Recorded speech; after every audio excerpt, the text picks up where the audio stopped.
Hola, muy buenas, bienvenidas, bienvenidos a estas Oxo Talks. Hoy estamos en un espacio que hemos cambiado. Si os estáis dando cuenta, estamos haciendo un recorrido sobre lo que podéis ver en este museo, en la segunda planta, la dedicada a las exposiciones temporales, y que, como sabéis, si nos estáis siguiendo, pues lo estamos dedicando a las sagas. Empezamos con Animal Crossing, la semana pasada estuvimos hablando de God of War y hoy vamos a cerrar una parte que es espectacular y os invito, si no habéis todavía visitado el museo, a que vengáis, que es la dedicada a Call of Duty. Espectacular por muchas cosas, porque la propia saga es espectacular en todos los datos que tiene. Justo ahora se me acaba de ir los datos, pero los datos que tiene de venta la franquicia, pero espectacular también porque tenemos con nosotros a David Martínez, que es el comisario de esta zona. Muy buenas, David. Muy buenas tardes. Supongo que está de más decir que aquí estoy como en casa porque he ayudado a diseñar toda esta sala y a montarla, pero la verdad es que creo que esto sí representa un poquito de todo lo que es Call of Duty. Así que estoy encantado de estar contigo en tu sofá, que ya es un símbolo de internet, y de nuevo en el Oxo Museum hablando de Call of Duty esta vez.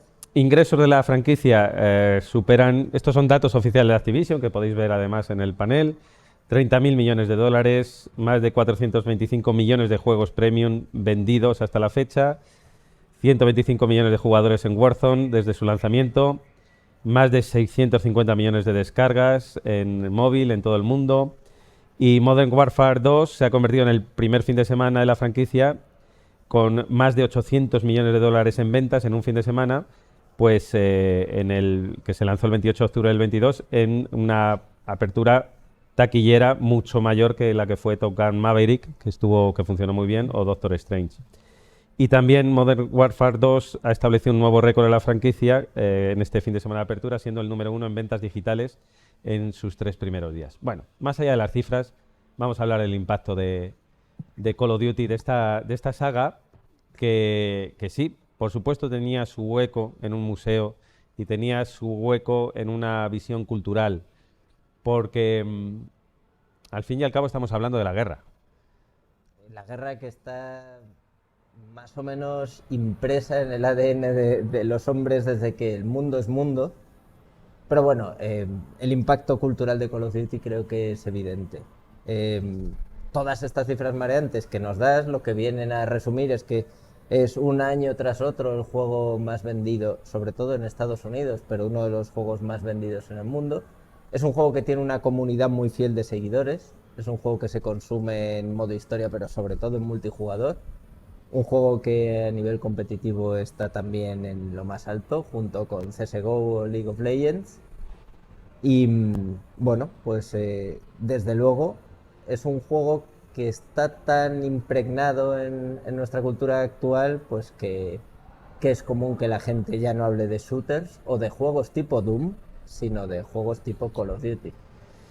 Pues si nos escuchase Romero, ¿eh? Pero es cierto, al final es un género en sí mismo. Uno espera de Call of Duty, y además, bueno, luego podemos hablar de las dos desarrolladoras fundamentales de Call of Duty de la saga, pero uno espera siempre la excelencia, espera fidelidad a la hora de reflejar hechos históricos.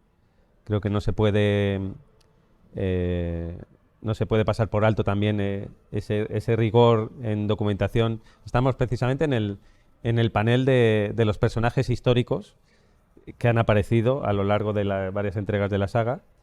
Y uno espera también algo del ADN de Call of Duty, que es un matchmaking, yo creo que es referencia en la industria. El sistema, la curva que tiene de aprendizaje, el sistema de ir progresando, de dándote siempre oportunidad a tener mejores armas y a ir compitiendo con gente de mayor nivel. Y que si lo dejas ahí, puedes tirarte horas y horas, porque realmente es un sistema muy perfecto, muy calibrado a lo largo de los años, ¿no? Son rasgos así. Mira, ya va entrando gente. Si fuesen reclutas estarían ahora mismo fuera del... Estarían en el calabozo. Sí, muy buenas. Que- Pero ¿qué otros rasgos tú destacarías así como decir, bueno, esto es Call of Duty? A ver, creo que debemos ir por partes porque has mencionado algunos. efectivamente el rigor histórico es algo que hay que tener muy en cuenta por la vertiente o la rama de juegos ambientados en la Segunda Guerra Mundial. No es así en todas las ramas y luego podemos profundizar en cómo se hace, pero hay que tener en cuenta que a la generación más grande, como se le conoce en Estados Unidos, que son aquellos veteranos que lucharon en la Segunda Guerra Mundial, se le tiene muchísimo respeto y es muy delicado hacer una obra de entretenimiento que parta de, pues eso, de la batalla o de la guerra más grande de todos los tiempos. Luego, si quieres, hablamos un poco del origen del juego, que es muy curioso. Pero eso viene por una parte. Y por otra, hay una parte de prácticamente ciencia ficción, donde Call of Duty se Sí. atreve a imaginar bueno, qué podía haber pasado con esas Black Ops durante la Guerra Fría, Vietnam, Corea, la crisis de los misiles en Cuba y operaciones encubiertas después de las que no se tiene ninguna documentación histórica. Sí, bueno, es verdad que tiene esas dos vertientes, una un poco más, Incluso con la sí, guerra moderna. incluso con el modo zombies, que también ya es un must. Efectivamente. Entonces, ¿qué tienen todos estos elementos o todas estas ambientaciones en común? Como has dicho, tú has hablado del matchmaking. Para mí, el elemento diferenciador, lo que hace grandísimo a Call of Duty respecto a otros shooters, es ese gameplay, es decir, el comportamiento de las armas, que se apoya, por un lado, en los 60 frames por segundo, que fueron una cosa esencial en la franquicia desde el principio y que marcaba pues la velocidad de los enfrentamientos, la fluidez, y después en la balística, que en unas distancias tan cortas puede no ser muy relevante en cuanto a puntería, pero la gente seguro que va a entender a qué me refiero, y ese pequeño intervalo que aparece desde que el jugador aprieta el gatillo, evidentemente con el mando, y escuchas las balas impactar en el objetivo y hacen pac, pac, pac, y sabes que le has dado. Call of Duty es un juego que tiene un time to kill muy corto, prácticamente como en un conflicto de verdad. El que gana es el primero que ve al enemigo. Tardas muy poco tiempo en detectar al enemigo, normalmente más por el movimiento que porque se recorte su figura. Tardas muy poco en encarar el arma y bueno, pues son casi décimas de segundo desde que aprietas el gatillo hasta que eliminas al otro jugador y lo mandas al respawn. Ujú. Bueno, la documentación también balística o armamentística también es brutal.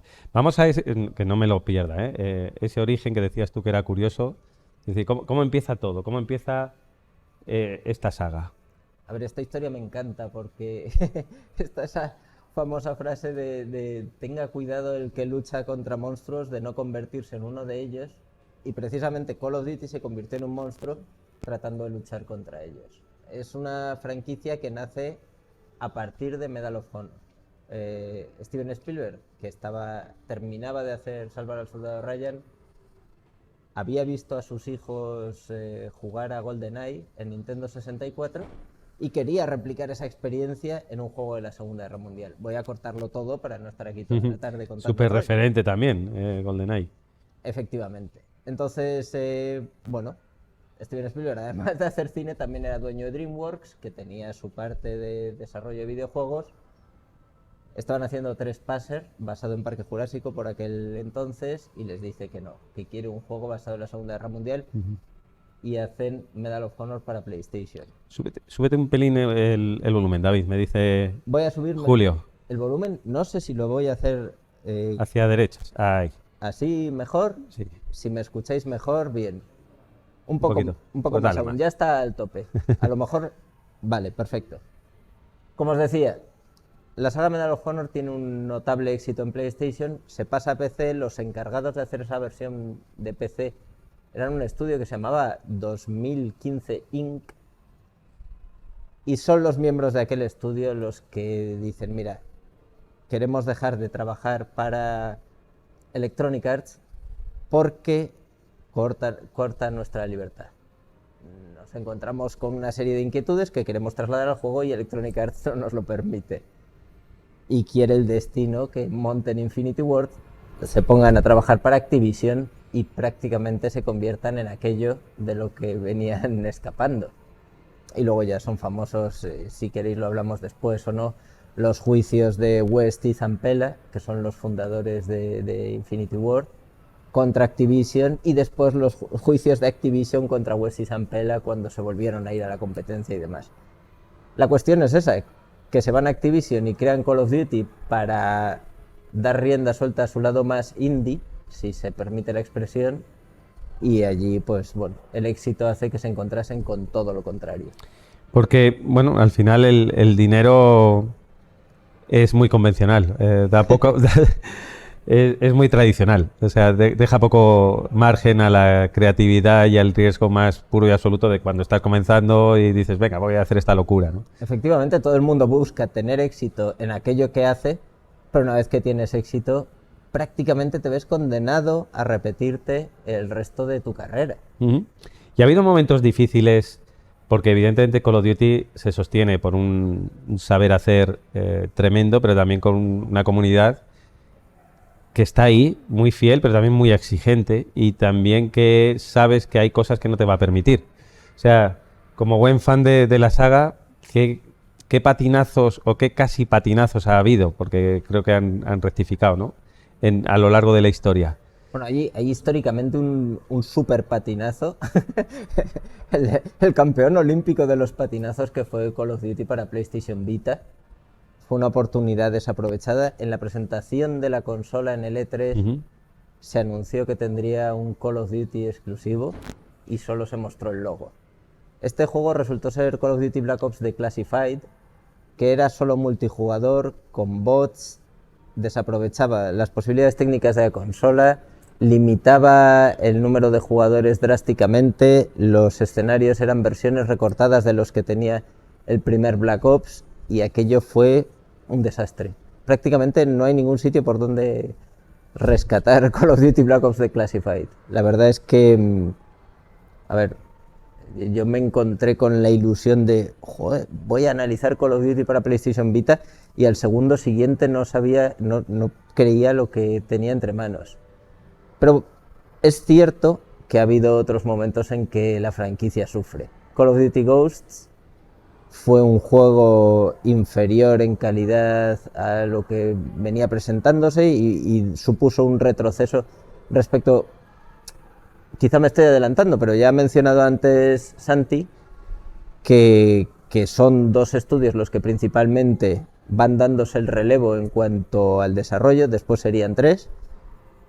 Y mientras Treyarch había encontrado una manera de hacer unos escenarios mucho más equilibrados, siguiendo la estructura clásica de 2 alturas y 3 calles, Infinity Ward perdió un poco ese, vamos a decir, esa guía, y en Call of Duty Ghosts se hacen una serie de mapas muy desequilibrados. Falla el respawn, falla el diseño del mapa, fallan las armas, y encima la historia arrastraba algunos momentos pues que se han convertido en un meme de internet, como el famoso perro Riley, que se llama como Ghost Riley, pues el famoso perro llevando a cabo niveles de infiltración y de combate. Era una cosa un poco rara.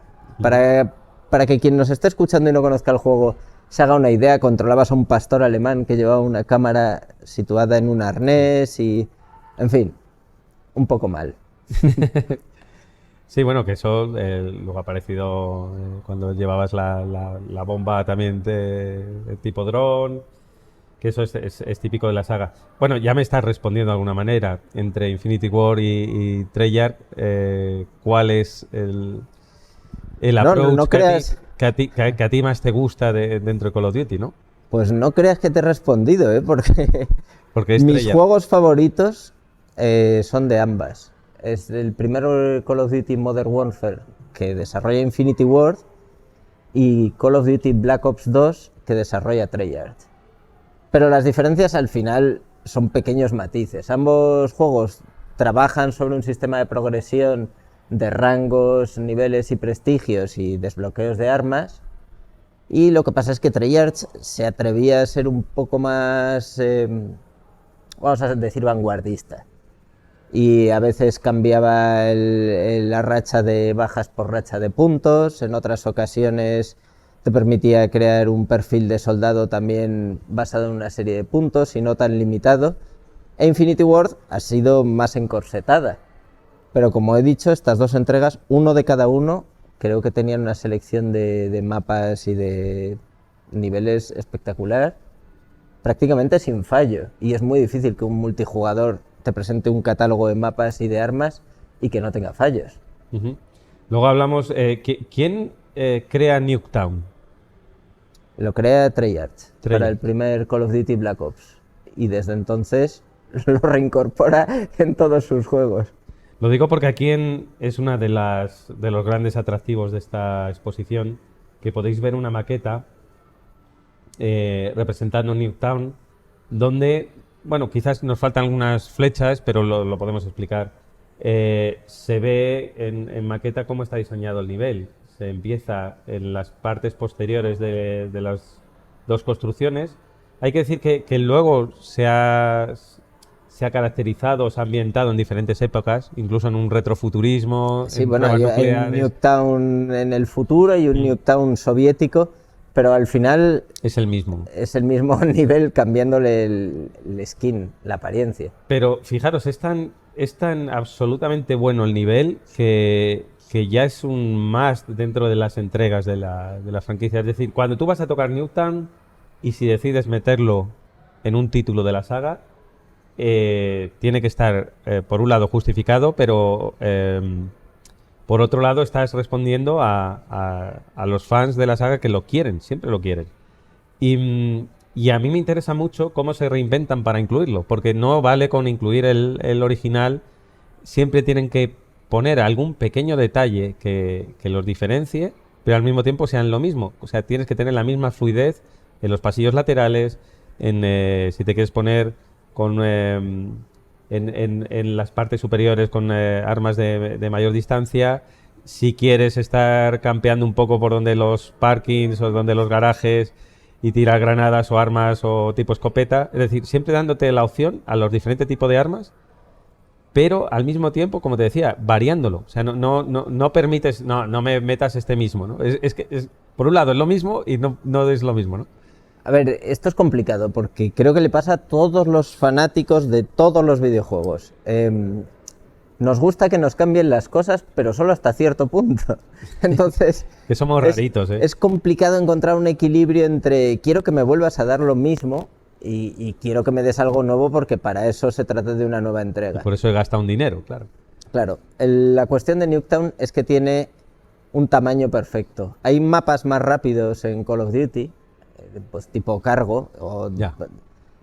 no sé si recordáis, en Modern Warfare 2 creo que estaba una central petrolífera, un pozo de extracción petrolífero, también rapidísimo. Esos mapas eran caóticos, no te permitía, era muy divertido porque te encontrabas un enemigo de frente cada dos pasos y siempre había acción. Y despiertas y mueres, o sea, directamente te han echado a mí me ha pasado más de una vez. Pero no te permite ser estratégico. Y si vas a un mapa mayor que Nuketown, por supuesto puede ser mucho más estratégico y los francotiradores lo disfrutan más, pero la acción no es tan inmediata. En Nuketown se podría calcular, pero yo creo que si echas a correr a los 4 segundos ya puedes haber lanzado una granada y apostarte y estar metido en un cruce de fuego. Y claro, eso es una enorme virtud porque está equilibrado para que no sea un caos, para que, como te digo, bueno, ambos equipos puedan más o menos estructurar de qué manera van a comportarse. Fíjate, tengo aquí a los compañeros que están realizando, a Julio y a Estíbaliz, y haremos una versión 2.0 de las Oxotox, donde podamos estar jugando mientras estamos hablando. Y es que según estás hablando, se me ocurre una prueba magnífica y que estoy seguro que superarías, que es vendar los ojos a David Martínez y jugar a Nuketown. Y jugar a Nuketown. Y decirle, estas son las armas que tienes. Situarse en el mando y os aseguro que si le decimos, vete de esta esquina a la contraria de la otra casa, y mientras se va disparando y defendiendo, seguro que supera la prueba. No lo sé. Yo en Nuketown lo he jugado hasta en paintball, en la vida real.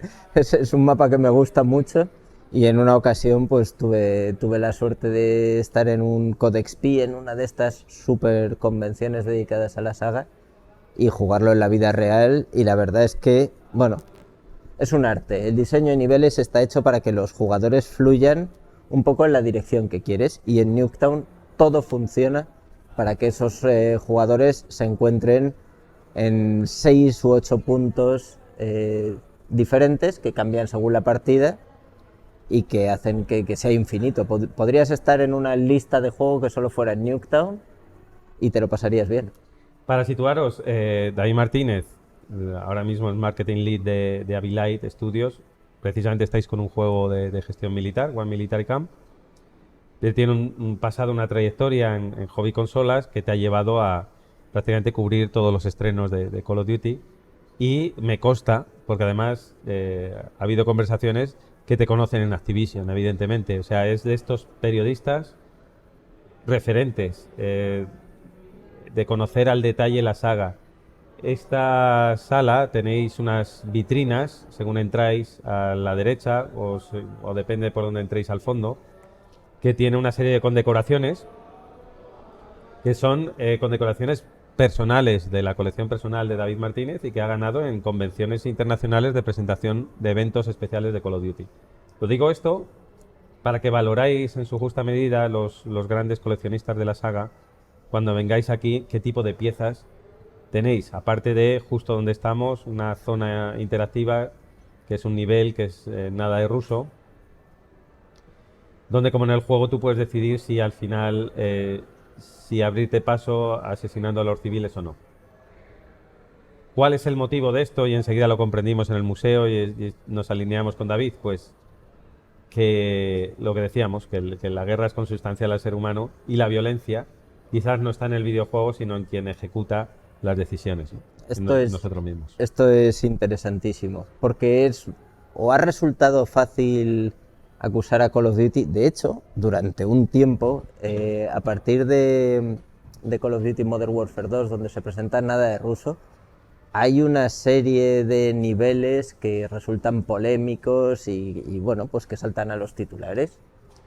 La primera vez en el primer Modern Warfare, cuando el jugador moría después de una explosión nuclear, pues ya nos quedamos, o el jugador se sorprendía. Pero en esta segunda entrega, cuando le dan la oportunidad de disparar a los civiles, digamos que habíamos ido un paso más allá.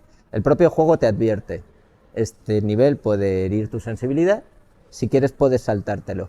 Lo que quería es que en el museo la gente experimentase, sin necesidad de jugar entero nada de ruso, que no es el juego el que te obligue a disparar a los civiles, que es una elección que tiene el jugador y muchas veces se deja llevar bien porque tiene la conciencia de que, bueno, pues es una obra de entretenimiento y al final esto que yo hago no tiene mayores circunstancias, bien simplemente porque nosotros interiorizamos que se trata de un shooter y por tanto deberíamos disparar, aunque el propio juego nos dé la opción de no hacerlo, o bueno, por una brutalidad o cierta, yo que sé, cierta atracción por lo prohibido que tenga el jugador y diga, bueno, pues aquí, como es una ficción, puedo ponerme en el lugar de un terrorista en el aeropuerto y cargarme un montón de civiles, porque al fin y al cabo son cuestiones que no tienen consecuencias.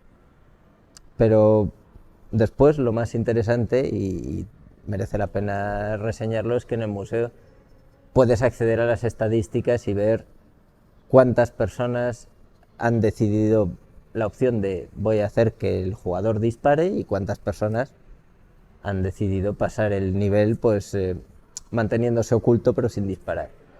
Y además esto es una cosa que tú sabes personalmente, a mí, además como director cultural, que me ponía, ¿no? De decir, ya sabéis que estamos luchando y estamos combatiendo muchos clichés en torno al videojuego, ya desde la propia configuración del museo. Pero abrir las exposiciones temporales, una exposición a Call of Duty, y hablar de ella en términos culturales e históricos, pues era de rigor, porque si muchos clichés se aplican al videojuego, gran parte de ellos va a un juego como Call of Duty. Siempre se ha dicho, bueno, no, esto es de guerra, disparo, violencia, y no se ha profundizado más allá en cómo se refleja la guerra, cómo se refleja los problemas morales asociados a estar en un conflicto. Y y cómo una persona normal, o que nosotros tildamos de normal, pues se ve envuelta en un conflicto y tiene que tomar una serie de decisiones. Cómo a veces tienes que traicionar a tus amigos para seguir avanzando, y es algo que está...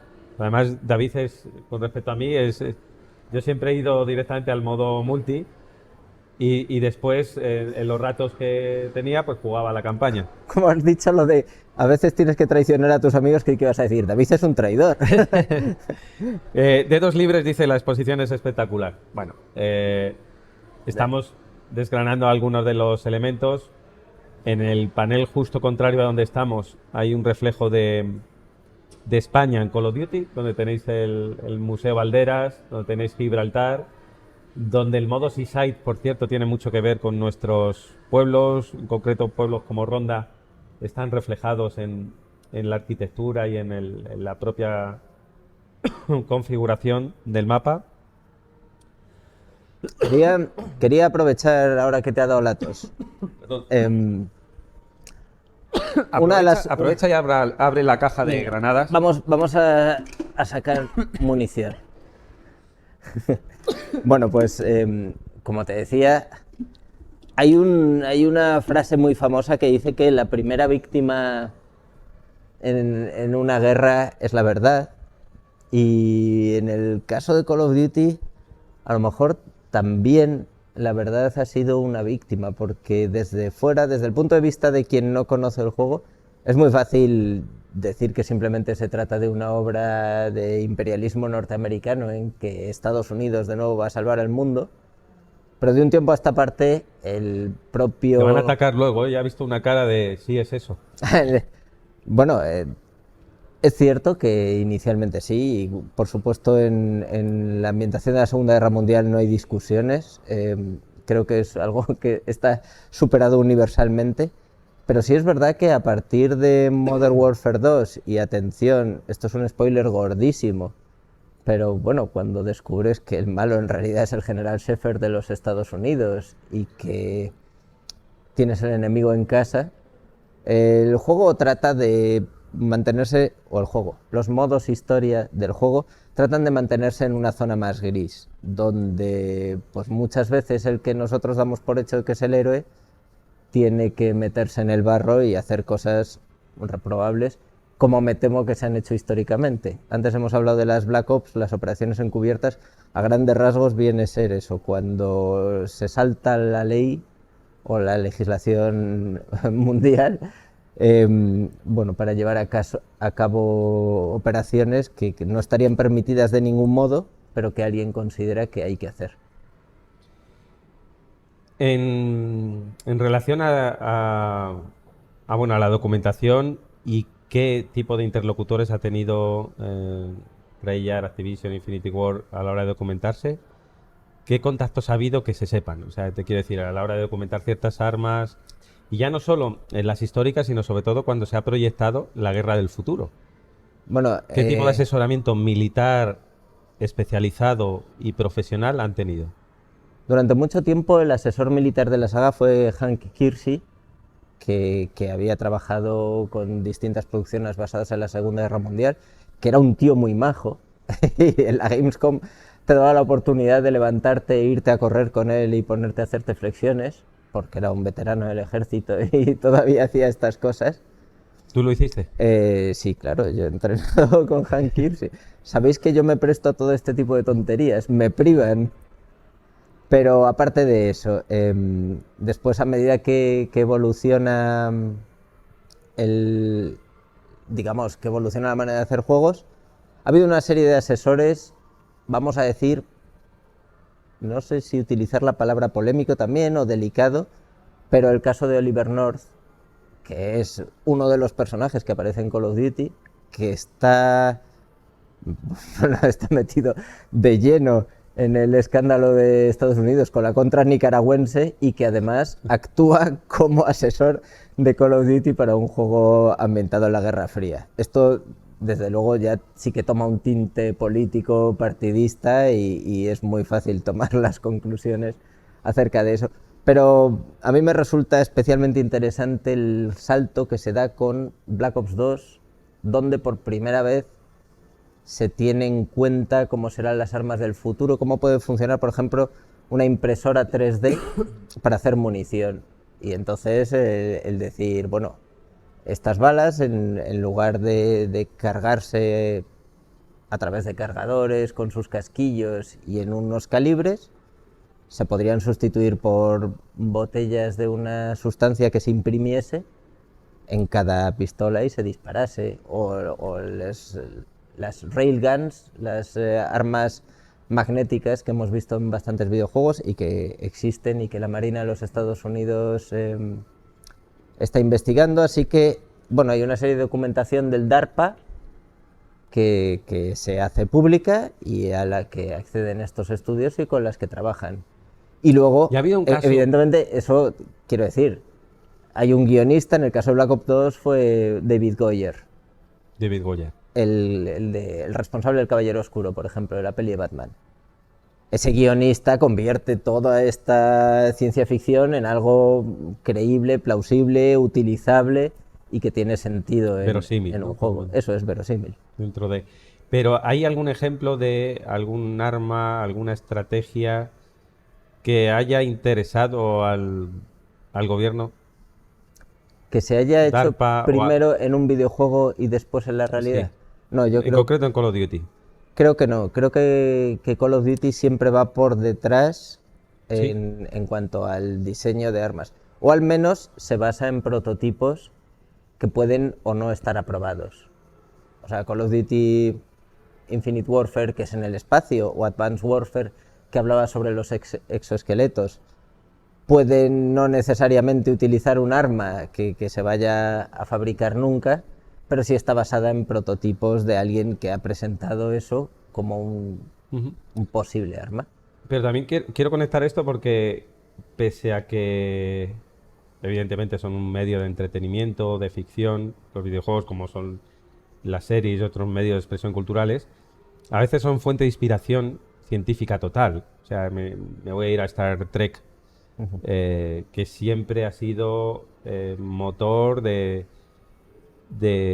niños que luego han acabado siendo científicos, casi siempre astrofísicos, o como Miguel Alcubierre, al que entrevisté en mi programa de radio en Radio 3, que viendo Star Trek y viendo cómo ellos resolvían la paradoja de superar la velocidad de la luz y sin contravenir la ley de Einstein de la relatividad, que ya sabéis que cualquier cosa con masa no puede, en principio, superar la velocidad de la luz, y que Star Trek resuelve curvando el espacio-tiempo por delante y detrás de la nave, pues llegó este ingeniero, inspirado en la velocidad warp, creó el motor warp, y luego hay una línea de investigación que recientemente ha sido, además, relanzada desde la NASA.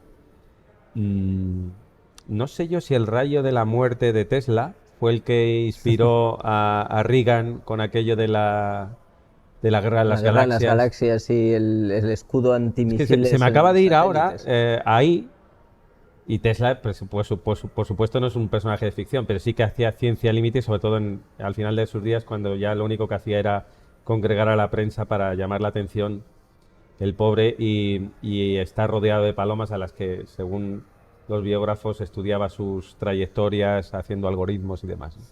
Es un final curioso el de Tesla. Pero te quiero decir que muchas veces desde fuera viene una inspiración. Yo abro la puerta que quizás haya habido alguna que no sepamos, evidentemente, porque estamos hablando de un secreto militar, ¿no? Pero aquí la cuestión es que Call of Duty es un deporte. Quiero dejar eso claro desde el principio. No trata de ser, y cada vez menos, un reflejo fiel de un conflicto militar. Pero sí trata de darle la ilusión al jugador de que está manejando el mismo equipo que... Y perdona, y vaya sonido. Bueno, y vaya sonidos. Todo, en realidad. La ilusión... Tú te pones los auriculares y escuchas la diferencia de los disparos dependiendo del arma que estás usando. Y la distancia, cuando impacta, depende en qué superficie, dices, aquí hay un trabajo, yo que me gusta mucho el sonido, bestial. La ilusión viene de todo, de la construcción del arma en 3 dimensiones, del retroceso, tal y como se siente en el mando, y tal y como afecta al punto de mira, a la precisión en el propio juego, de las ópticas que utilizas. Pero si bien el estilo de juego, como te digo, es deportivo, es un equipo contra otro y bueno, están jugando a dispararse, pero podrían estar jugando al pádel, si alguno lo considera deporte. Eh, Esto es una broma privada. No, pero lo que quiero decir es que al jugador sí que le gusta tener la ilusión de que lo que empuña a su personaje son armas de verdad. Y además armas históricamente fieles. Si estamos en un juego como Black Ops llevaría un M14 y si estamos en un juego más moderno llevaría un cuerpo AR-15 pero muy modificado porque es el tipo de arma que utilizan ahora las fuerzas especiales. Y eso pues te gusta, te da cierta sensación de esto se podría parecer a un tiroteo, aunque en la realidad no se parezca en nada. Nada que ver con Splatoon, ¿no? Entonces. Nada que ver con Splatoon, no. Bueno, dime tu primer momento de eso que dices, ya no hay un final para esto. Me siento unido a la saga y así va a seguir siendo hasta el final. Bueno, Es decir, creo esa primera relación de flechazo, que además sabes que se va a repetir en el tiempo. no, el flechazo vino muy pronto. O sea, Call of Duty para mí era el amor de mi vida desde que lo vi muy lejos. Pero cuando supe que se llevaría mi corazón para siempre, fue la primera vez que jugué el nivel todos camuflados y el nivel un disparo, un muerto, que van seguidos en Call of Duty Modern Warfare 1. Y tanto fue así que yo estaba trabajando, yo estaba haciendo el análisis para una revista, estaba en una oficina, cuando el Capitán Price se coloca en esa ventana en un edificio en Pripyat, utiliza el Barrett del calibre 50, dispara y falla, le di a la pausa, salí, pegué un grito, le dije a todo el mundo, tenéis que venir a ver este juego. Y eran ya las 8 de la noche, no quedaba mucha gente, pero recuerdo que por aquel entonces estaba el que era director de la revista de Hobby Consolas, Manuel del Campo, y me dijo, joder, te está gustando, ¿eh? Y yo no cabía en mí las sensaciones que me estaba dando un shooter, que por otro lado era un género que había jugado un montón de veces, Ajá. y en el caso de Call of Duty que había seguido desde que la saga llegó a consola con la primera entrega. Sí, yo sí estoy recordando ese primer momento de mirar por la mirilla. Ojo, que no es algo nuevo en Call of Duty, ni mucho menos. El usar la mirilla de las arcades ya teníamos algún experimento. Y de pronto estar viendo a mucha distancia algo que está ocurriendo y tú puedes en ese momento disparar e interactuar con lo que estás viendo. Pero sí esa sensación de realismo, decir, ostras, En este caso cuando apretabas y apuntabas. tenéis que tener en cuenta que cuando vas a disparar, eres el Capitán Price, es un flashback, y te dice Macmillan, fíjate en la dirección del viento por el movimiento de las banderas. Es algo que se había visto ya en Metal Gear Solid 2. No era la primera vez que se veía, pero bien. De momento ya ahí estás súper flipado. Los pelos como escarpias. Llevas un rifle que te va a desencajar el hombro. Tienes un disparo. Y después te dice, atento al efecto Coriolis, que afecta el movimiento de la bala por la rotación de la Tierra. Y entonces ya te vuelves loco. Solo esa ilusión de la precisión que requiere el disparo, que además es un fusil antitanque, o sea, bueno, ya lo veis, le arranca un brazo entero a tu objetivo. Pero hay un momento en que yo sentí la auténtica tensión.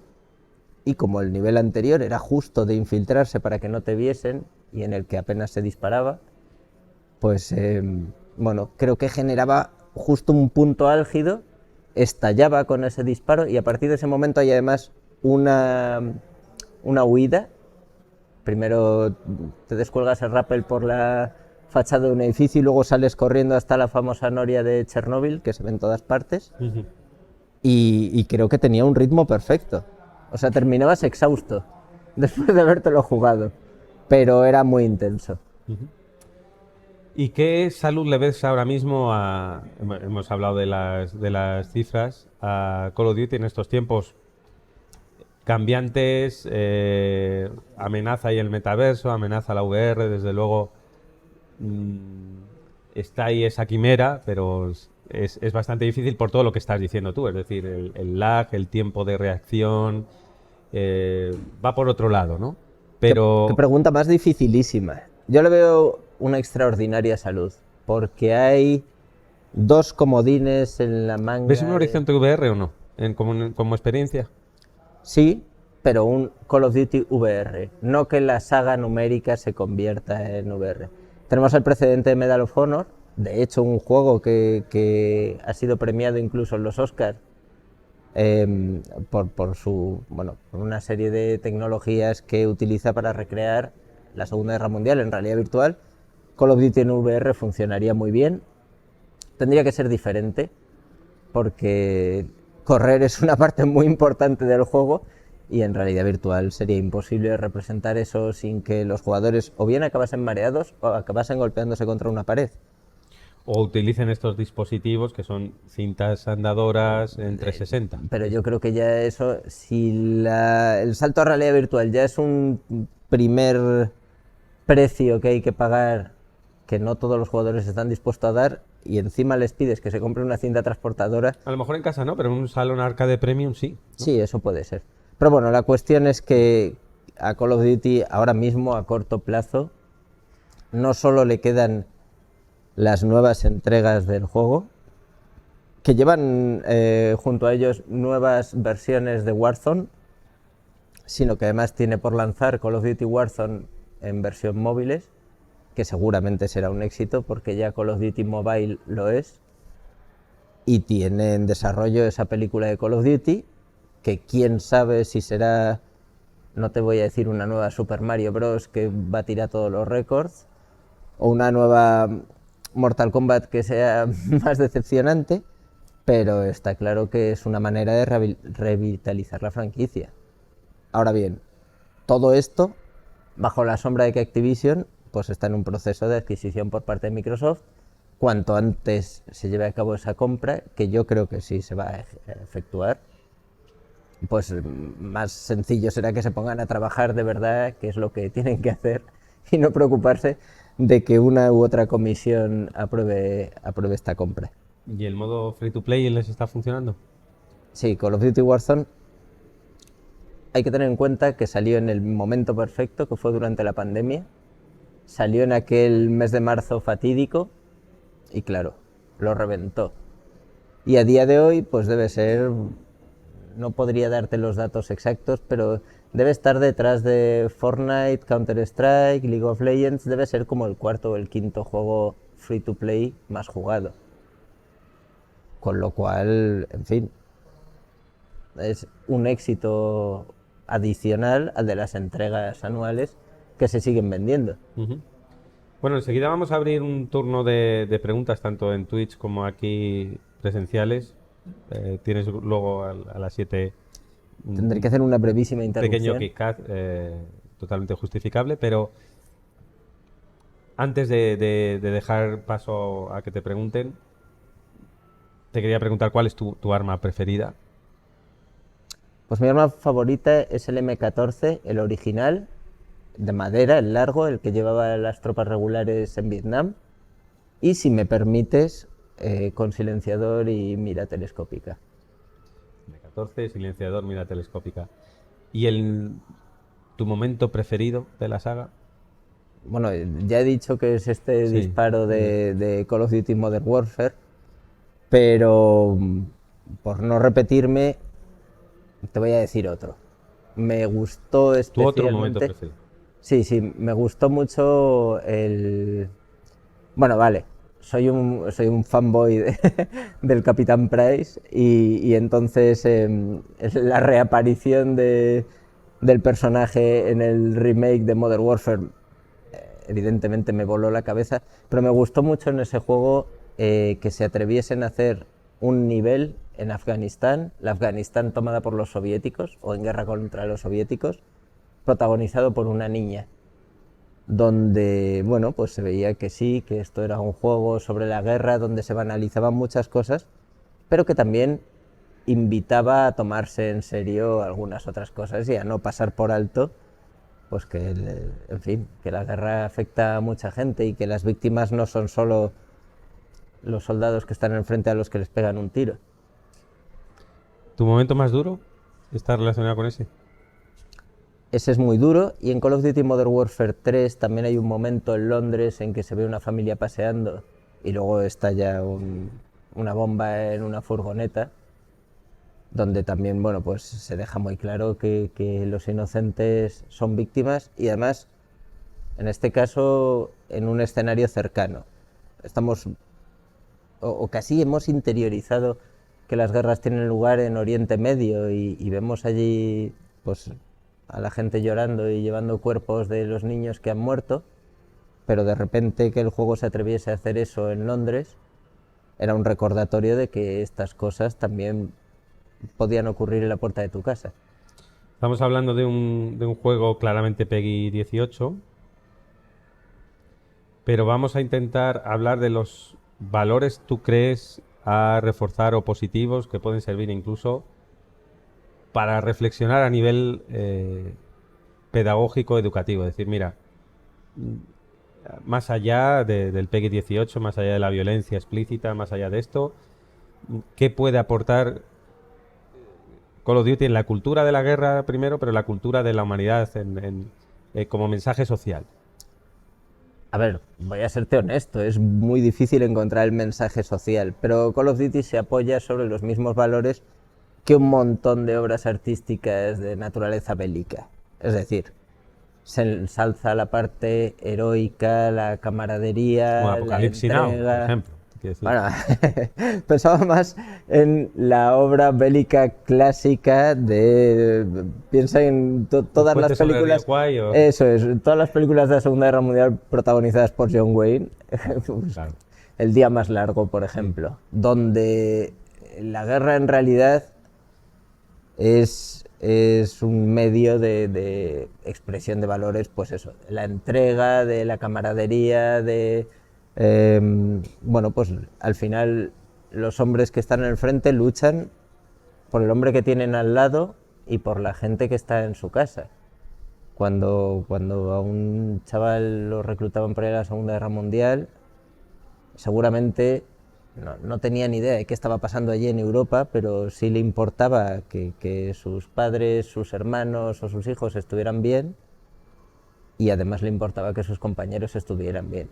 Así que esos son valores que se ensalzan siempre en la narrativa bélica clásica, que es este tipo de entrega. Y después hay vamos a decir, un aprendizaje en un subtexto que está más vinculado a otras entregas, y que es esta sensación de existe una geopolítica internacional que conocemos y que creemos que sabemos lo que pasa, y luego por debajo están cómo actúan distintos gobiernos en distintos territorios donde no tienen, bueno, simplemente donde no tienen ningún tipo de poder. Se están infiltrando y están llevando a cabo acciones para que podamos dormir tranquilos. Todo esto sobre el papel, quiero que se me entienda bien. No estoy justificando con ello operaciones encubiertas en Centroamérica. Lo que quiero decir es que existe una política que hay gente que conoce y hay gente que desconoce por completo, que se lleva a cabo a espaldas del mundo porque es ilegítima, es ilegal, pero que a veces ha estado ahí. ¿Queréis hacer alguna pregunta? ¿Tiene el micrófono, Julio? No, tienes Necesitamos el micrófono porque hay gente que nos estará viendo desde casa, bien a través de streaming, o bien lo verá en cualquier momento. O en diferido. En diferido.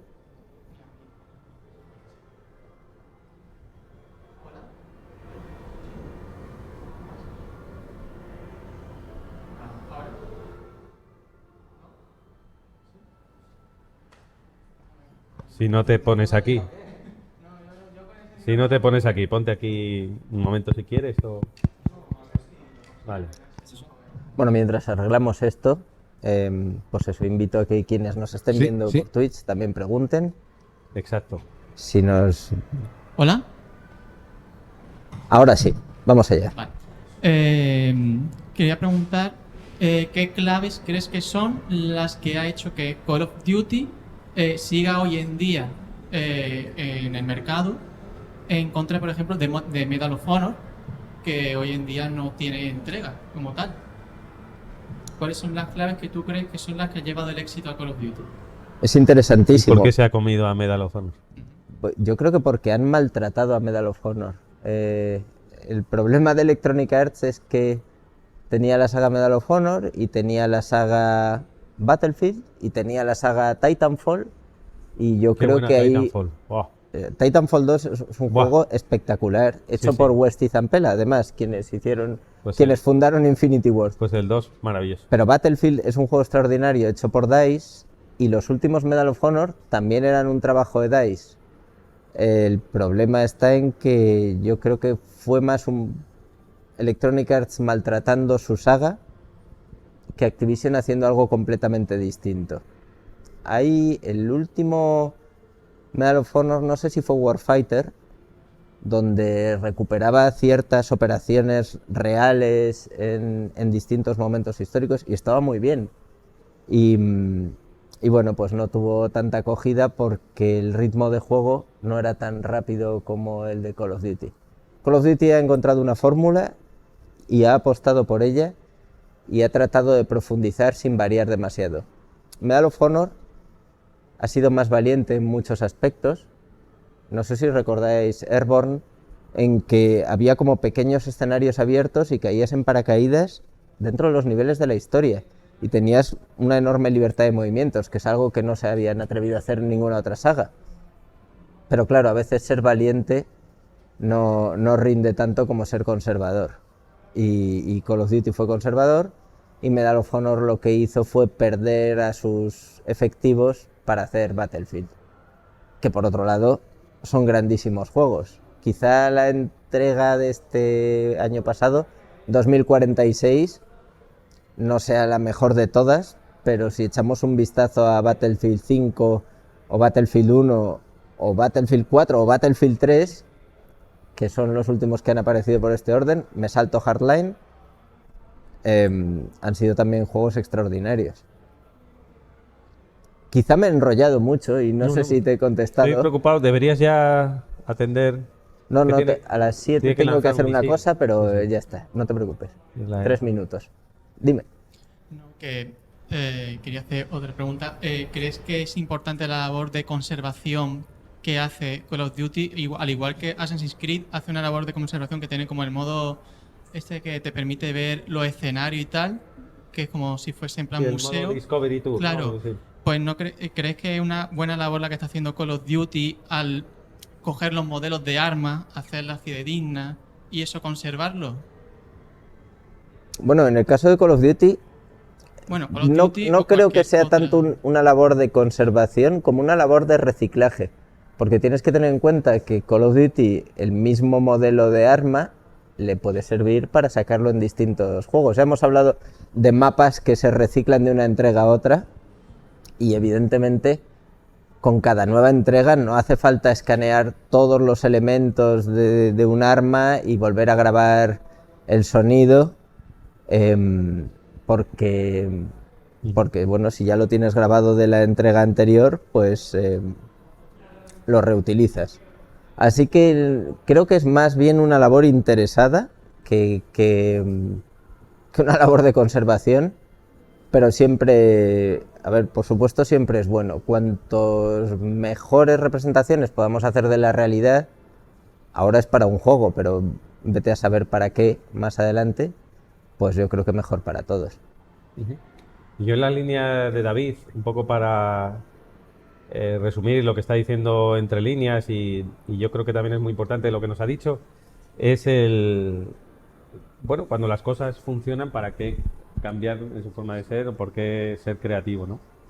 Y creo que Call of Duty ha dado con esa clave, por lo que sea, no se van a salir de ahí. Es una saga en lo que funciona muy bien, y esa es la fórmula del éxito. ¿Es extrapolable la fórmula del éxito de Call of Duty de creación con respecto a otros estudios? Pues probablemente no. Pero también es muy interesante una cosa que se deduce de lo que nos ha dicho David durante esta charla, y es que hay una atención permanente a la comunidad. ¿Qué parte es, por propia convicción, de Activision, de Treyarch, de Infinity Ward, y que parte porque los propios fans de Call of Duty les han enseñado el camino y le han dicho, no, o sea, no os mováis de aquí, que es lo que queremos. Y entrega a entrega queremos esto. No sé al final quién ha sido responsable o habrá sido una cosa colectiva, pero es verdad que lo que tú dices, que esa no es una inmovilidad, sino una... tenemos claro cuál es la fórmula de la Coca-Cola y no nos vamos a mover de aquí. Y es Aquí muy hay- difícil replicar esa fórmula en otras franquicias. O sea, lo que hay que tener en cuenta es que el jugador de Call of Duty es una persona que conoce muy bien la saga y vuelve a ella todos los años y marca las enormes diferencias en elementos como que haya Dolphin Dive, es decir, la habilidad de correr y lanzarte directamente cuerpo a tierra, que puede marcar el equilibrio en una partida, o que te permita hacer el wall run, el poder correr por la pared, como permitían algunas entregas de Black Ops. Y claro, eso Será buenísimo. cambia por completo la manera de jugar y se refleja, por supuesto, en las ventas, no del Call of Duty de ese año, sino del año siguiente. Es decir, cuando un Call of Duty es malo, lo paga el del año siguiente, porque el jugador dice, no voy a volver a esta saga, y castiga a la siguiente entrega. De manera que creo que es muy difícil. Es un jugador mucho más exigente de lo que nos parece. La gente tiende a pensar, Call of Duty se lo compra todo el mundo y lo juega cualquier chaval. Es verdad, Call of Duty lo compra muchísima gente y lo juegan muchos chavales. Pero por otro lado, también hay una comunidad que está muy metida, que conoce la entrega de todos los años y que el más mínimo cambio le vuelve loco. Y bueno, ya veis, Call of Duty se lanza entre octubre y noviembre de cada año y a día de hoy se sigue equilibrando el Warzone de la entrega de este año, o sea que requiere mucho trabajo. Perdona. Sí, no, tranquilo. No, y hay una cosa también muy interesante de Call of Duty, es cómo la comunidad se ha estado autorregulando también. Es decir, han sido muy exigentes con Activision, pero también son muy exigentes con la propia comunidad. Yo recuerdo las primeras entregas donde era muy fácil o relativamente fácil ser campero. Es decir, en términos de Call of Duty, simplemente ponerte en un pasillo, esperar o ponerte con un fusil franco sin movilizarte en todo el mapa y trampear a todos los que están, incluso ser un poco cheto y usar algunos aditivos desde PC. Pero últimamente se han ido implementando unas medidas que yo creo que también heredadas de la competición, en la que fácilmente tú puedes grabar el comportamiento de un jugador si te ha parecido sospechoso y pedir que lo baneen, ¿no? Esto se está tomando muy en serio porque precisamente le está dando a la comunidad el poder de decir, sí, os estamos escuchando y además os vamos a dar el poder de que seáis jueces también de esto. Si os habéis sentido... Hay un sistema anti-cheat que se llama Ricochet, que se incorporó el año pasado y era una de las grandes novedades, sobre todo de Warzone. Warzone, al ser gratuito, parece un poco más tierra de nadie, si se permite la expresión, donde hay mucho más riesgo de encontrarte pues, con jugadores que hagan trampas. Y claro, es vital para que funcione que esté equilibrado. Así que sí, claro, es prioridad de Activision y del jugador competitivo. ¿Qué puede pasar en la franquicia que esta relación de décadas de amor se rompa? Es decir, que digas, mira, no, si ya han permitido esto, it's not my cup of tea, no va conmigo esto. Si permiten este tipo de juego, este jugador, unas loot boxes, o sea, ¿qué tipo de cosas pueden venir? Que fantasmas pueden haber muchos y malas prácticas también, que digas, no. Yo creo que las cosas que más daño han hecho a la franquicia hasta ahora eran un mal diseño de niveles para el multijugador, que ya lo hemos hablado, que pasó en Call of Duty Ghost, también en Modern Warfare 3 en cierto modo estaban desequilibrados y eso se pagó. Un error en la ambientación. Call of Duty Infinite Warfare, que es futurista y en el espacio, tiene una campaña divertidísima. Desde el punto de vista del videojuego puro, funciona muy bien. Pero está claro que al fan de Call of Duty no le gusta disparar con armas láser en el espacio. Hay muchos juegos brillantes para hacer eso, pero supongo que si alguien quisiese luchar en Marte jugaría a Destiny, no a Call of Duty. Y creo que son dos lecciones que se han aprendido un poco por las malas, pero que ahí está, que la saga las ha tenido que aprender. Que no alejarse mucho de lo que ellos llaman boots on the ground, las botas sobre el terreno, es decir, una guerra, si no real, por lo menos que pueda parecer real, y después el que los escenarios, el respawn y demás trate de ser lo más equilibrado posible. ¿Tú das por desbloqueado la situación actual de compra por parte de Microsoft? Has dicho antes Sí, que yo sí. creo que sí va a llevarse a cabo la compra. ¿Y qué va a suponer? Bueno, esto es arriesgado. Decir qué va a suponer. Yo creo que Microsoft no altera la manera de trabajar interna de los estudios. ¿No va a haber exclusividad Xbox? No va a haber exclusividad de Xbox porque se han comprometido. Quiero decir que esto no es nada que yo esté adivinando. Son declaraciones de la propia Xbox, del mismo modo que no tiene exclusividad con Minecraft. Bueno, es una vía de ingresos enorme. Microsoft, desde luego, necesita juegos para tener en su servicio Game Pass, y Call of Duty, todos los juegos de Activision, pero Call of Duty en particular sería la joya de la corona. Aseguraría una comunidad de jugadores online constante de todos aquellos que acceden al título por suscripción, y yo creo que la compra, pues eso, va a ser inminente y que no va a afectar a la manera de trabajar de los estudios. No. Eso es lo que quisiera pensar. Después, como estamos en un periodo de aprobación por los distintos organismos, se escuchan muchas cosas. Es cierto que Microsoft dijo, llevaremos Call of Duty a Nintendo Switch. Pues en ese caso quizás se referían más a una versión similar a la de Call of Duty Mobile, porque, claro, hardware diferente sí que marca una desventaja a la hora de jugar y no... Bueno, pues necesitarías una versión en la nube que se moviese a 60 frames en Switch. En Switch necesitarías una conexión dura como una roca. Además, hay que tener en cuenta... No 60 FPS no party. No 60 FPS no party, y hay que tener en cuenta que tanto las versiones de Series X como PlayStation 5 ya son 120 frames por segundo si tienes un monitor o una televisión que lo soporte. Y claro, es una ventaja, se juega mejor. Pero bueno, creo que hay gente que todos los años espera ver el fracaso de Call of Duty, y la saga sigue estando a la cabeza, pues porque, sobre todo porque resulta muy divertido, y aquí es a lo que hemos venido. Si un videojuego es muy divertido, pues qué menos. ¿Y por qué ponernos solemnes, ¿no?, cuando estamos hablando de videojuegos, y renunciar, incluso sentirnos culpables cuando un videojuego es divertido?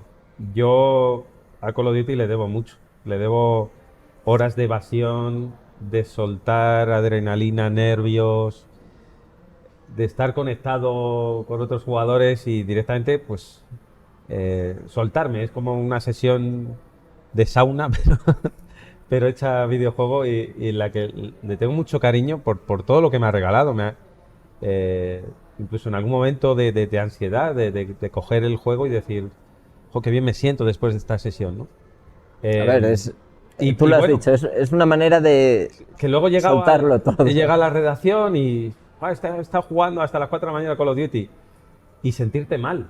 Y al mismo tiempo de que decir eso, estábamos hablando antes de entrar de una serie como Succession que os recomendamos, y volver al cliché, ¿no? Bueno, ostras, qué guay que has estado viendo una serie interesante, con una lectura política y de casi como un drama de Shakespeare, un Ray Lear hecho una empresa de comunicación estadounidense, con un padre, con unos hijos peleando entre ellos por ese trono y demás. Y qué interesante, ¿no? Pero sin embargo, no hables mucho de Call of Duty, ¿no? Pues rompamos esa lanza. Y hablando de romper fronteras, mira, voy a hacer una pirueta ya, Verás. ya que estamos aquí entre. Has dicho Switch y hemos hablado de Zelda. Bueno, Zelda aquí lo acaba de meter un poco de rondón. Hemos hombre. hablado nosotros antes mientras Sí, exacto, comíamos. no, que hemos hablado de Zelda tú y yo. Es decir, que tú juegas Call of Duty, juegas Zelda. Como lo he podido jugar yo también. A ver, están saltando ya ampollas, la gente sacrilegio y tal. Pero, evidentemente hablamos de dos mundos, dos conceptos totalmente diferentes. Pero, ¿qué cosas de ese maravilloso juego llamado Zelda te gustaría incluir, aunque sea de forma abstracta, en Call of Duty? ¿Y qué cosas de Call of Duty te gustaría incluir, aunque sea de forma abstracta, en un juego tan maravilloso como es Zelda?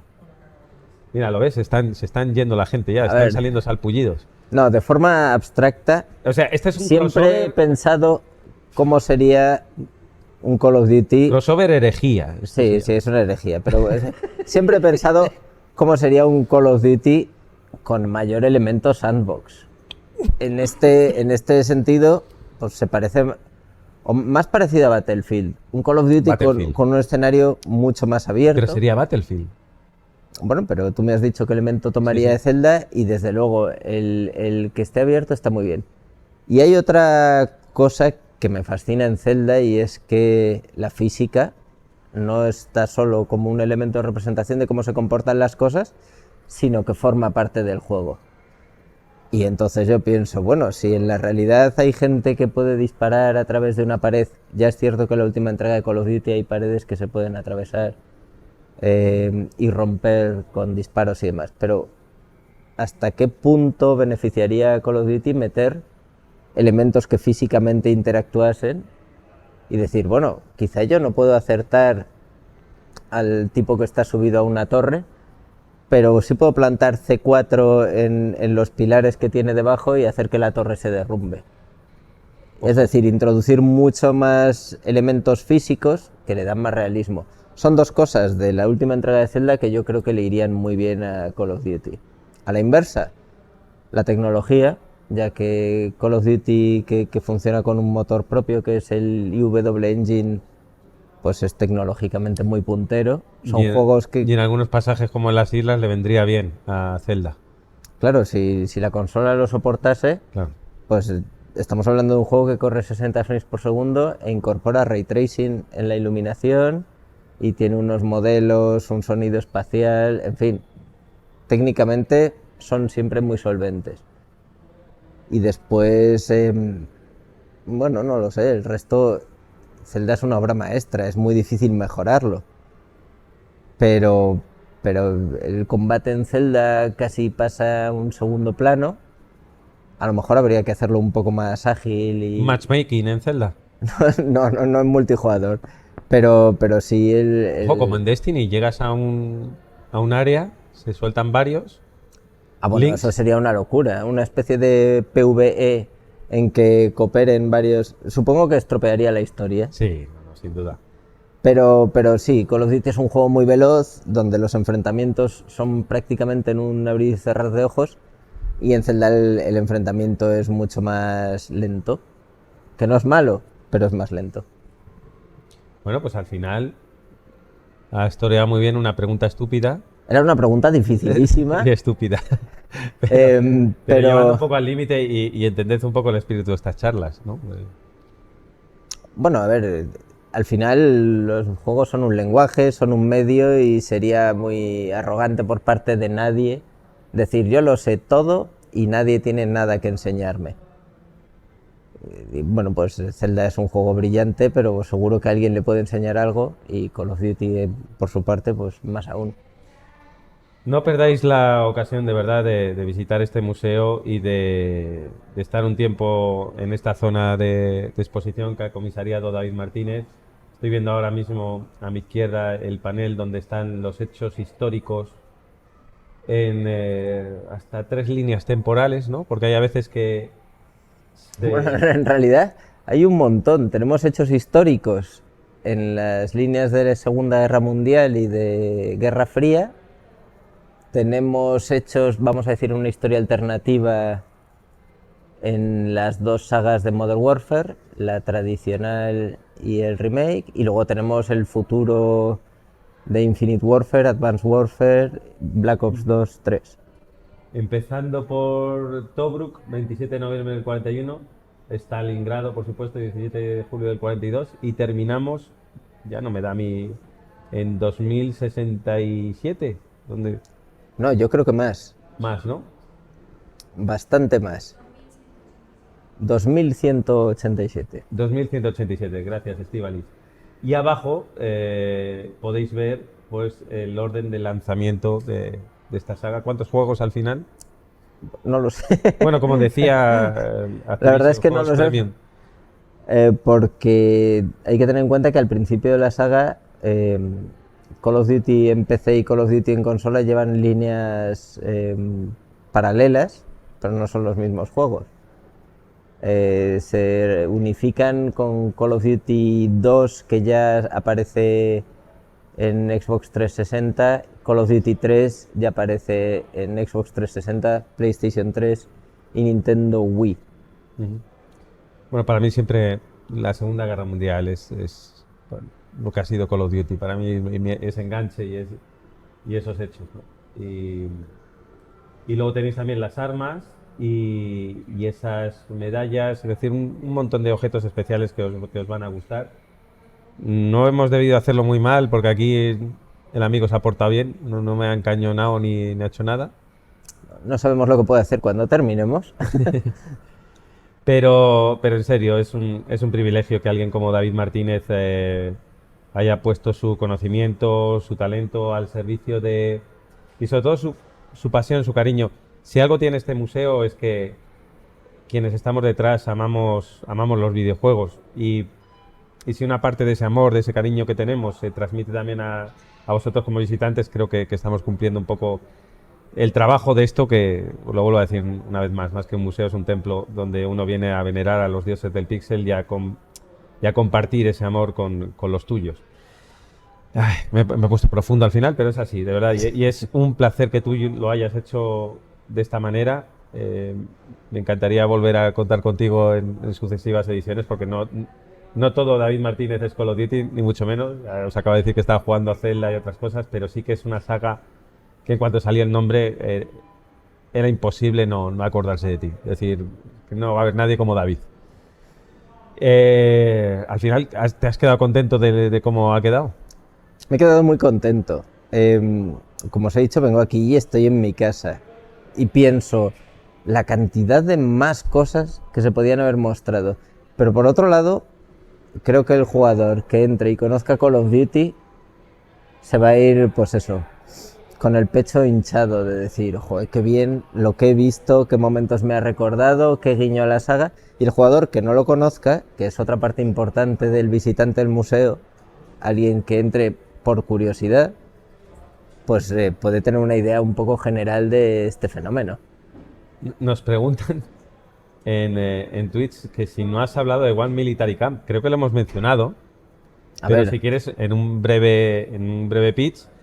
David Martínez ahora tiene una nueva aventura profesional, que es la de estar junto a Vlight, me atrevería a decir, no solo en la parte de marketing, sino también asesorando pues con tu gran experiencia en muchas otras cosas. Pero ahí está un juego tipo Tycoon que no es un género aquí en España especialmente conocido o jugado, no está dentro de nuestra cultura, pero sí es cierto que los Tycoon son juegos con mucho fan y donde Avi Light se ha metido. Creo sinceramente, hasta donde he visto, que lo han hecho con una profesionalidad, lo estáis haciendo con una profesionalidad increíble y que va a salir en breve, esta semana, justo hoy, que precisamente por eso... Ahora mismo, por ese motivo, me he desconectado un poco. Teníamos la llegada del modo sandbox y una rebaja del 25%, un montón de mejoras de calidad de vida, mejoras gráficas y demás. Pero One Military Camp era el proyecto de una gente a la que yo conocía, con la que tuve la enorme fortuna de comenzar a trabajar, y entonces se convirtió en mucho más. Porque lo jugué en profundidad, lo he jugado varias veces, como es lógico, y es el Tycoon que siempre quise jugar. Pues en un campamento militar haciendo un tipo de humor muy blanco, pero que puede recordar pues al Sargento de Hierro o al Pelotón Chiflado. El Sargento de Hierro, humor blanco, no tiene mucho. No, lo que quiero decir es que por encima de esta sensación del típico Sí. drill sergeant, el sargento instructor muy duro, Chaqueta al final metálica. se trata de alguien que se comporta como un padre para sus reclutas. Y entonces, en este caso, tú gestionas tu campamento, te fastidia que tu recluta coja una enfermedad, o sea un vago, o sea un glotón, cosas que te pueden pasar. Pero les quieres a todos como tus niños y además les entrenas para llevarles en misiones más allá de las líneas enemigas. Es un juego sin violencia, pero es un juego que capta muy bien ese estilo de narración militar del que hablaba antes, clásica, en que se habla de camaradería, de heroísmo, de entrega. Así que es un juego que disfruto mucho haciendo y disfruto mucho jugando. One Military Camp, tenéis Early Access todavía Early Access abierto en Steam. en Steam, y en breve, en un horizonte no muy lejano, atisbo que desde verano hasta diciembre por ahí andará la cosa, ¿no? No creo Para que se aleje un mucho. release, sí, desde verano hasta diciembre. Si no me han dado aquí la herramienta de responder preguntas incómodas de One Military Camp, No, pero que sepáis que aquí, desde España, desde Barcelona, se está haciendo, ya me impone eso, se están haciendo cosas como One Military Camp, que creo que es muy interesante, podremos hablar en otro momento aquí si queréis, y que, que guay que os metáis en eso. ¿Qué países están ahora en el Early Access jugando más a One Military Camp? a ver, por supuesto, Estados Unidos tiene una población muy grande de jugadores y juegan mucho. Acabamos de llegar a China, Rusia y Tailandia, porque se han incorporado esos 3 idiomas, y resulta que en Tailandia era un juego que causaba muchísima curiosidad y les gustaba mucho, que es algo que nosotros no hubiéramos pensado. Y luego es un género tradicionalmente de países de Europa del Este, norte de Europa y Alemania. Ostras, pero claro, cuando tú tienes que aspirar a, no a países, sino a culturas tan diferentes, por ejemplo, una cosa como la comida, yo no te voy a hablar de rutinas, porque por supuesto, religiones no hay por qué meter en un juego ni tal, pero sí que cuando vas a preparar Salvo que tenga comida, que ser el rancho del claro, ejército. el rancho del ejército. Y sean tus reclutas con unas bandejas de estas que están impresas sobre una plancha de acero.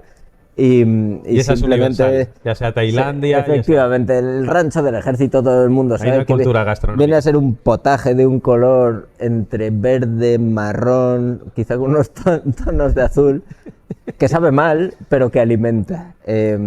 Y además es una cosa con la que se hace humor en el juego también, con lo malo que era el rancho o lo buenos que son los cocineros ahora. Pues nada, que mucha suerte en ello y que lo que os decía, que no dejéis pasar la oportunidad de pasar por esta zona de exposición. Os recuerdo que la segunda planta de Oxo es la zona de exposiciones temporales. Os recuerdo que la palabra temporal significa temporal y que en algún momento más cercano nosotros que el lanzamiento de Ávila y de One Military Camp, esta sala va a cambiar por completo y van a venir cosas muy grandes. Tendría que tener también otra escopeta para que alguien me dé ahora mismo en la cabeza, por si acaso me voy de la lengua, pero se vienen cosas muy grandes aquí. Seguimos conectados en estas sesiones de Twitch, twitch.tv/OxoMuseo, los jueves dedicados a Oxo Talks, que seguimos conectados también en Beers and Dips, o Dips and Beers, con cervezas y beers, con cerveza y desarrolladores, y que se vienen cositas, como se suele decir ahora. Un placer, muchas gracias. Muchas gracias también a Julio y a Estíbaliz, que han estado ayudando en la realización, en el sonido. Si no llega a ser por ellos, llega un momento que me muero porque no había... Ya te he visto. Quizá mejor que una charla de Santiago Bustamante era la última charla de Santiago Bustamante. Hubiese sido un pico de audiencia. Ah, sí, claro. Y un histórico de estas Oxo Talks, que es este presente. Es frágil, a ver si me lo voy a cargar. Bueno, pues muchísimas gracias al museo. No sé si es costumbre abrirlo aquí Sí, y es presumir. costumbre, no es mala educación, sino todo lo contrario. Bien, pues os voy a mostrar lo que es. Tenemos por un lado una taza del Museo Oxo. Confío en que ahí está. No sé cuál es mi cámara, por si acaso. Además, Muy buenas, estamos en directo en Twitch. Este hombre es el comisario de toda esta zona. Todo lo que nos ha gustado, ahora se lo podéis decir. ¿Eh? Eso, exacto. bueno, después de que Santiago me ponga en esta, Es verdad. en esta posición incómoda, también un llavero conmemorativo del museo con los símbolos OXO, que como sabéis, pues es el 3 en raya original Sí. y convertido en un shooter. Y aquí, pues un salto de cama. Ah, no, es una camiseta. Uy, Una pequeña, camiseta ¿no? del ¿Pequeña Museo para ti? Oxo. No lo sabemos. Bueno, espero que no. Si no, prefiero adelgazar yo a cambiarlo por una camiseta más grande. Bueno, Muchas gracias. David Martínez, ha sido un placer enorme tenerte aquí. Tú te has sentido como casa y yo también. Tener a alguien como tú siempre es una delicia. Espero que vosotros allí, que vosotros aquí hayáis valorado su conocimiento, su experiencia y esperemos seguir contando con ella en este club de amigos que estamos creando desde las Oxo Talks y desde el museo, que va a ir creciendo poco a poco, sin duda alguna. Siempre que queráis. Hasta la próxima, Julio Estíbaliz, gracias. Y vosotros ya sabéis, próximo jueves a las 6 en directo, twitch.tv/Oxo Museo, Oxo Talks, desde aquí, desde el Museo Oxo en Málaga. Muchas gracias. Gracias.